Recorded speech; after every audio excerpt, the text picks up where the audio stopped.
You brought a lawsuit against your careless doctor, claiming that he caused you significant harm and injury.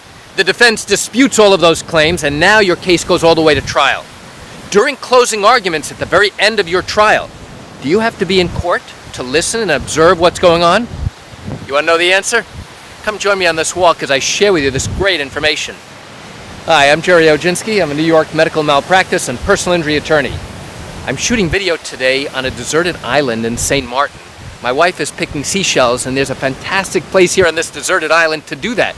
We had to get here by walking across shallow rocky water, and I'm going to show you in the background exactly where it was that we walked, all the way back there. Okay? It's not a bad walk. But in any event, I have a few minutes to share this great information with you. All right, so now, 6 members of the community have given their time. They've given up their lives. They've given time away from their job, away from their family, to sit and listen to your dispute, the dispute that you have with your doctor. You claim he was careless. The doctor says he was not. You claim that his careless caused you significant harm and injury. The doctor said he did nothing wrong to cause you injury.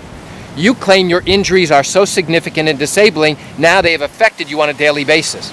Your doctor says, even if I did something wrong and caused you harm, your injuries really are not as bad as you claim them to be.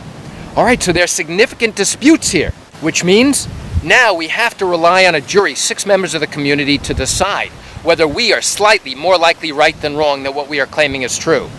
And now we're close to getting a decision. We're close to having the jury go out and deliberate to decide a verdict in your case. It's time for closing arguments. During closing arguments, do you, the injured patient, have to be in the courtroom to listen to those closing arguments, to listen to the judge's legal instructions, to listen to the verdict? The answer is, there's no written rule or requirement by law that says in New York, in a medical malpractice case, you, the injured patient, have to be in court listening to this the entire time. There's no requirement that says you have to do that.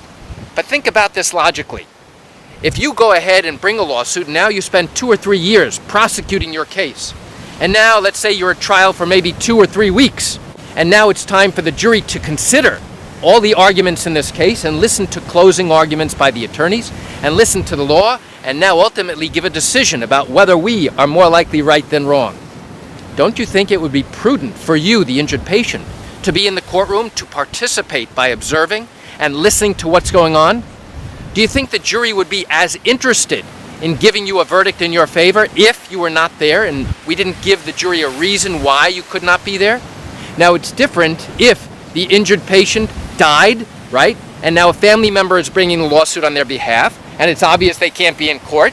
Or if the injured patient is critically ill and physically incapable of coming into court, and now we explain to the jury why you cannot be in court. In that instance, it's excusable. It is excusable why you're not in court. Absent those factors, you should be in court every single day listening to every single word that is said in court on your case. The jury's giving their time, you need to do the same.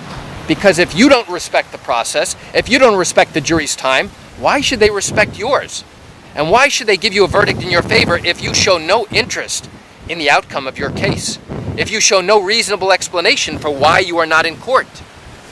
So, the fact that you may not want to get up in the morning, the fact that you may have to travel to court is insignificant. The bottom line is, you want a jury to give you full and fair consideration. And the only way they're really going to do that is if they see that you are in court, that you are participating by sitting in the courtroom and observing, listening to what's going on, listening to the testimony, to the evidence, and listening to the attorney's closing arguments about what went on during this case and why we believe we are entitled to a verdict in your favor.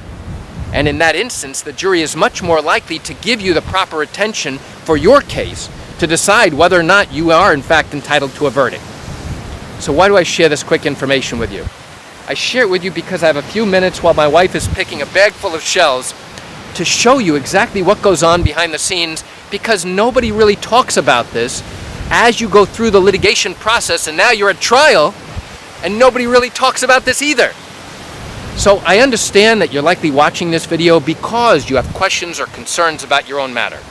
Well, if your matter happened in New York and you have not yet started a lawsuit and have questions that need to be answered, what I invite you to do is pick up the phone and call me. You know I answer questions like yours every single day, and I'd love to talk to you.